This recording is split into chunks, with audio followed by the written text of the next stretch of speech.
Being helpful feels like virtue. It feels like light. It feels like the moral high ground where good people stand and bad people fall away. From childhood, you were taught that to be good is to give, to serve, to accommodate, to sacrifice. Help others. Be kind, be generous, be understanding. And the more you help, the more good you become. But here is the uncomfortable truth no one dares to say out loud. Being helpful is one of the fastest ways to become powerless. And powerlessness dressed up as goodness is not virtue. It is a trap. Machiavelli understood something centuries ago that still terrifies people today. He saw that morality, when weaponized against the individual, becomes a leash. He saw that goodness without strategy invites exploitation. He saw that the world does not reward those who are helpful, but those who are necessary. And the difference between the two is everything. Look around. The most helpful person in the room is rarely the most respected. They are leaned on, not listened to, used, not valued, praised in words, dismissed in action. Their reward is always future gratitude that never arrives. And yet they continue because they have been taught that saying no is selfish, that boundaries are cruel, that prioritizing oneself is immoral. This is not an accident. This is conditioning. The goodness trap works like this. You begin by helping because it feels right. People appreciate it at first. They thank you. They smile. You feel useful, needed. Then slowly, without you noticing, the appreciation fades and expectation replaces it. Your help becomes assumed. Your availability becomes permanent. Your time stops being yours. And the moment you hesitate, the moment you pull back, the moment you protect yourself, the mask slips. You are no longer kind. You are selfish. You are cold. You have changed. This is how the trap closes. Machiavelli would tell you that human beings are not evil, but they are opportunistic. They take what is given freely and resent the giver for having it in the first place. The more you help, the less valuable your help becomes. Scarcity creates worth. Abundance creates indifference. When you are always there, you are invisible. When you are not always there, you are suddenly remembered. This is where people misunderstand Machiavelli. They think he advocated cruelty for its own sake. He didn't. He advocated realism. He warned against naive goodness, because naive goodness gets destroyed in a world that does not operate on ideals, but incentives. People respond to what benefits them, not to what is morally pure. If being helpful costs you nothing, it means nothing to them. If being helpful costs you everything, it still means nothing to them. There is a quiet resentment that grows inside the endlessly helpful person. They won't admit it, but it's there. It grows every time their effort goes unreciprocated, every time they give and receive silence, every time they sacrifice and are forgotten. This resentment doesn't make them stronger. It makes them bitter, and bitterness without power turns inward. It becomes self-blame. Maybe I didn't give enough. Maybe I should try harder. Maybe I'm not good enough yet. This is how good people disappear without ever being defeated by an enemy. They defeat themselves. Machiavelli observed that those who wish to be good in all circumstances will come to ruin among so many who are not good. This is not cynicism. It is a warning. The world is not a monastery. It is a battlefield of interests, desires, fears, and ambitions. Walking into it with pure intentions but no armor is not noble. It is reckless. Being helpful signals something very specific to others. That you are willing to put their needs above your own. That you can be leaned on. That you will endure inconvenience, discomfort, even disrespect for the sake of harmony. This signal attracts a certain type of person. Not the grateful, but the hungry. Not the respectful, but the entitled. And once they sense this, they will keep taking until there is nothing left. Notice how rarely help flows upward. Those above you almost never reward loyalty with elevation. They reward it with dependency. They want you useful, not powerful. Because a helpful subordinate is predictable, a powerful one is dangerous. So you are encouraged to stay good, stay loyal, stay selfless. And the moment you show ambition, the moment you assert boundaries, the moment you stop overgiving, you are framed as a threat. This is why Machiavelli emphasized appearance over intention. He understood that being perceived as good is often safer than actually being good, because true goodness without leverage invites domination, but controlled generosity, strategic kindness, selective help, these create alliances without surrendering power. Help, when chosen, not compulsive, becomes a tool. Help, when scarce, becomes valuable. Help, when conditional, commands respect. The fatal mistake is not helping. The fatal mistake is helping indiscriminately, helping out of fear of rejection, helping to be liked, helping to avoid conflict, helping because you don't know who you are without being useful. This kind of goodness is not moral strength, it is moral fragility. Machiavelli would ask you a brutal question: who benefits from your goodness? And if the answer is everyone but you, then your goodness is being harvested. You are not a moral hero, you are a resource. Think of how often helpful people are told to wait. Wait your turn, your time will come. Keep doing good, it will pay off. But Machiavelli knew that time does not reward patience. Power rewards decisiveness. While you wait, others act. While you serve, others position themselves. While you give, others take credit. And by the time you realize what has happened, the hierarchy is already solidified, and you are stuck where you are because you are too useful to be promoted, too accommodating to be feared, too good to be respected. There is a deep irony here. The more you try to be loved through helpfulness, the more invisible you become. Love requires choice, and choice requires the possibility of absence. If you are always available, you are never chosen. You are assumed. Machiavelli understood that humans do not respect generosity unless it is paired with strength. Without strength, generosity looks like weakness. Without boundaries, kindness looks like submission. And submission invites control. This does not mean becoming cruel. It means becoming selective. It means understanding that your time, energy, and attention are currencies. Spend them wisely, or others will spend them for you. Machiavelli would never tell you to stop helping. He would tell you to stop helping blindly, to stop confusing self-erasure with virtue, to stop mistaking exploitation for destiny. The goodness trap is seductive because it flatters your identity. It tells you that you are special because you give, that you are superior because you endure, that suffering quietly makes you righteous. But Machiavelli saw through this illusion. He knew that righteousness without power is just another form of vulnerability, and vulnerability in a world that rewards advantage is not protected. It is consumed. If you want to survive, if you want influence, if you want to shape your own fate, you must learn the difference between being good and being effective. One makes you feel virtuous, the other makes you formidable.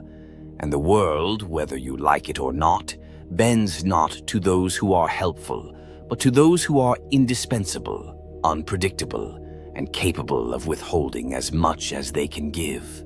You have been taught to fear withholding, to fear saying no, to fear becoming less agreeable, less available, less good, because somewhere deep inside you associate restraint with cruelty. You associate boundaries with betrayal. You believe that if you stop helping, you will lose love, approval, belonging. Machiavelli would say this fear is not accidental. It is cultivated, because a person who fears withdrawal is easy to control. The most dangerous lie ever told to good people is that their value comes from how much they give. Once you accept that lie, you surrender your leverage. You begin negotiating against yourself. You give before being asked. You overextend before being needed. You exhaust yourself in silence and call it integrity. But integrity without agency is just obedience wearing a halo. Watch how power actually works. Those who rise are not the most generous. They are the most discerning. They choose when to engage and when to retreat. They understand that access is influence, that absence creates gravity, that people chase what they cannot easily have. This is not manipulation. It is human nature operating without apology. Machiavelli saw that people are fickle, loyal when it suits them, distant when it doesn't. They will praise your generosity while draining it dry. They will admire your sacrifice until it inconveniences them. And when you finally ask for something in return, they will look at you as if you have broken an unspoken rule, because in their mind you were never a giver. You were a fixture, a background utility, something to be used, not negotiated with. This is why helpful people are shocked when they are discarded. They believed the moral contract was real. That effort guaranteed loyalty. That kindness created obligation. But Machiavelli knew better. He knew that obligation fades faster than memory, and memory fades faster than convenience. The world does not run on gratitude. It runs on leverage. When you help without limits, you remove all pressure from the other person to grow, to reciprocate, to respect. You become the solution to problems they should be solving themselves. And the more you solve, the more dependent they become, and the more they resent you for that dependency. This resentment is subtle, but it is deadly. It turns appreciation into contempt, because dependency feels like weakness, and humans despise what reminds them of their own weakness. This is why people often turn on those who helped them the most, not because the helper did wrong, but because the help exposed an imbalance. Machiavelli understood that imbalance breeds hostility. If you give too much, you place the other person beneath you, and instead of gratitude, they feel diminished. So they correct the imbalance the only way they know how, by devaluing you. This is the hidden cost of constant goodness. You don't just lose power, you attract quiet enemies. There is a moment every helpful person experiences, a moment of clarity that feels like betrayal, when they realize that if they disappeared tomorrow, most people would not miss them. They would miss the benefits, not the person. And this realization hurts not because it is cruel, but because it is honest. Machiavelli would tell you that this pain is a teacher, that it reveals the difference between being needed and being valued. Being needed keeps you busy. Being valued gives you choice. The former traps you, the latter frees you. So what is the alternative? Do you harden your heart? Do you abandon compassion? No, you abandon compulsion. You stop helping to prove worth. You stop giving to earn safety. You stop sacrificing to avoid conflict. And you begin helping as a sovereign act, not a reflex. Powerful people help from surplus, not from fear. They help when it strengthens alliances, not when it erodes their position. They help in ways that build respect, not dependency. They make their help visible, measurable, and finite, and they are never afraid to withdraw it. Machiavelli warned that generosity, when uncontrolled, leads to poverty, resentment, and loss of authority. But generosity, when strategic, creates loyalty and admiration. The difference is not moral, it is structural. Ask yourself this: do people respect your time, or do they consume it? Do they listen when you speak, or only when you serve? Do they seek your opinion, or only your labor? These questions are uncomfortable because they reveal the truth of your position.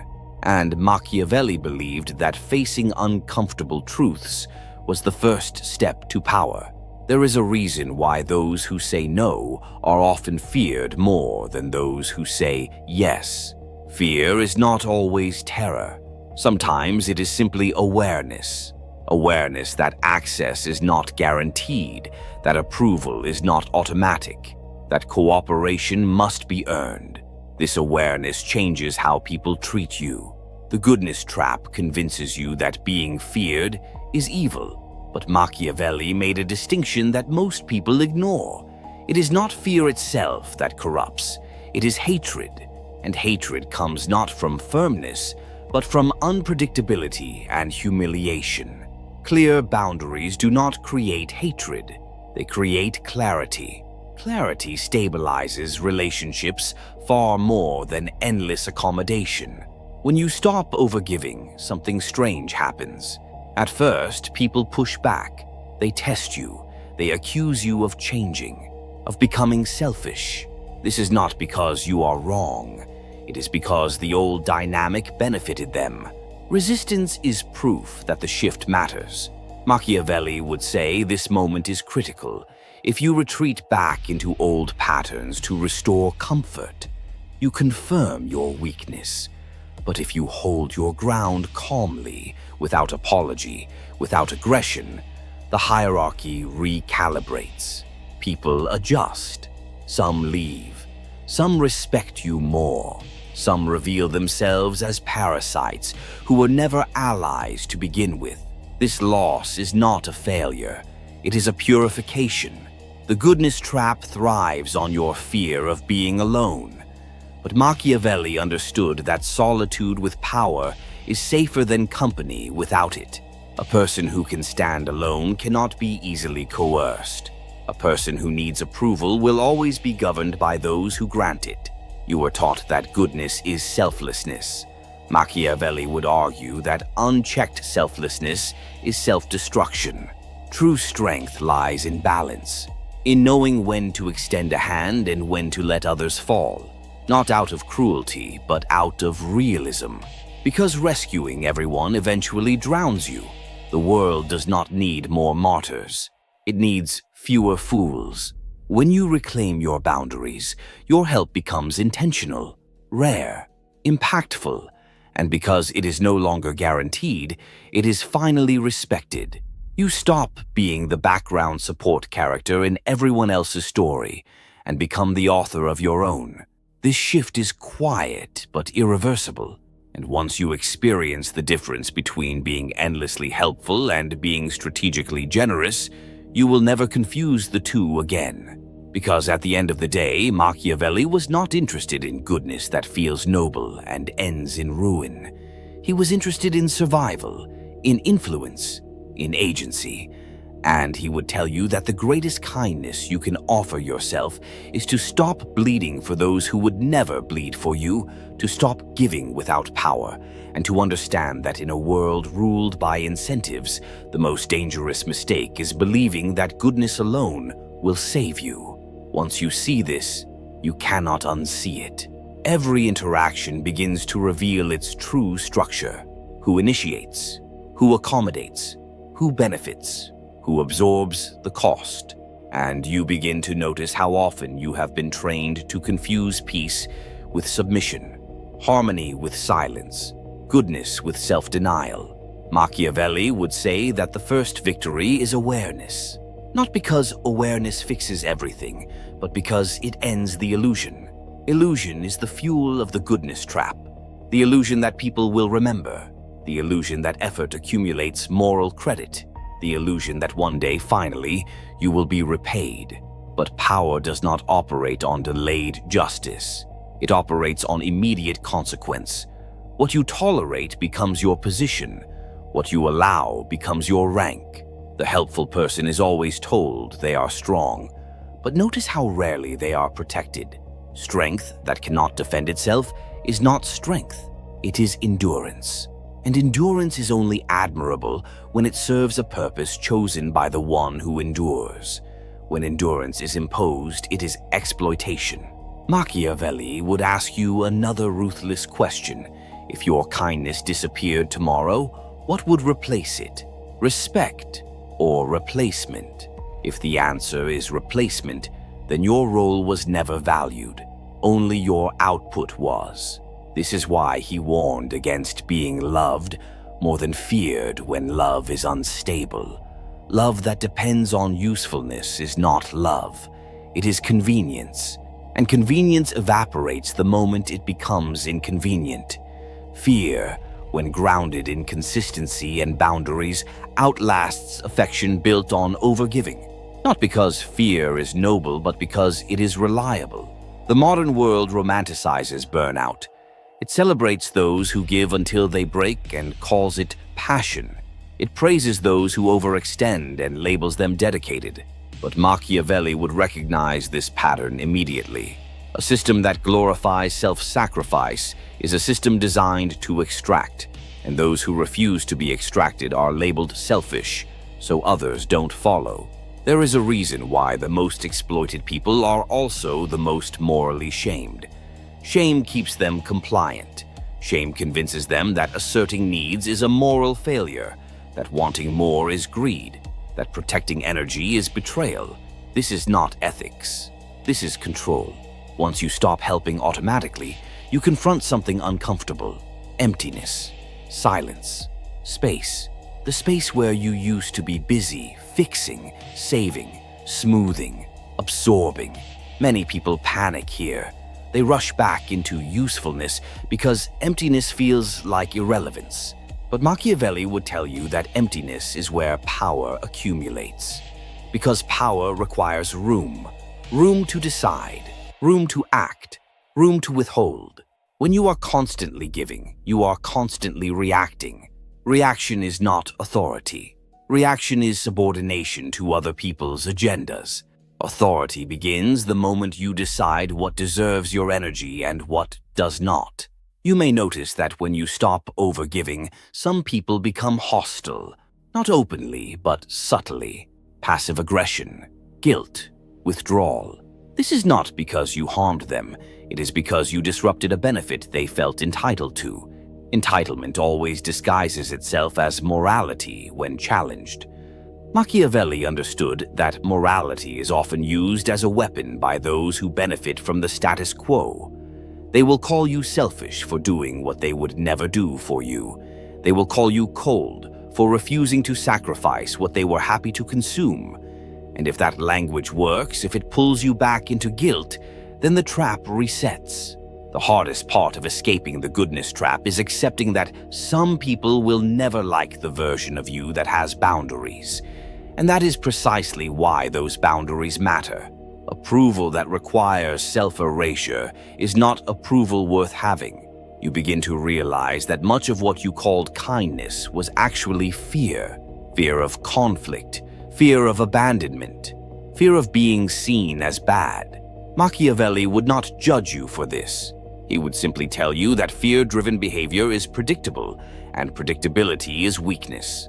Power does not require cruelty. It requires unpredictability, the ability to say yes and no with equal comfort, to give and withhold without apology, to act in alignment with interest rather than image. The goodness trap keeps you obsessed with how you are perceived. Machiavelli shifts your focus to outcomes. Not how you look, but where you stand. Not whether you are praised, but whether you are secure. This shift feels uncomfortable at first because it strips away the comforting identity of being the good one. But that identity was never protecting you. It was exposing you. You were never rewarded for your goodness because goodness alone is not currency. Value is currency. Scarcity is currency. Leverage is currency. When you understand this, you stop trying to earn respect through suffering. You stop confusing pain with progress. And here is the paradox Machiavelli understood deeply. The moment you stop trying to be good all the time, you often become more genuinely respected, even more genuinely trusted, because your actions become deliberate rather than compulsive, because your yes means something again, because your presence is no longer guaranteed. People sense this shift immediately. Some respond with admiration, some with discomfort. Some disappear entirely. Let them. Those who only valued what you gave were never aligned with who you are becoming. The goodness trap tells you that withdrawal is abandonment. Machiavelli would say, withdrawal is selection. You are choosing where your life flows. You are choosing who has access. You are choosing not to pour yourself into containers with no bottom. In a world that quietly punishes the endlessly helpful, reclaiming your agency is not selfish. It is survival. It is the refusal to be consumed by other people's needs while your own life shrinks unnoticed. You do not owe the world your exhaustion. You do not owe people unlimited access. You do not owe anyone your power disguised as kindness. And once you understand this, once you feel the weight lift, once you experience the calm that comes from no longer bleeding for approval, you realize something Machiavelli knew all along, that true strength is not found in being endlessly good, but in being able to choose when goodness serves you and when it destroys you, and having the courage to act accordingly without guilt, without apology, without needing to be understood by those who benefited from your silence, because the moment you step out of the goodness trap, you are no longer living to be consumed, you are living to command, and that changes everything.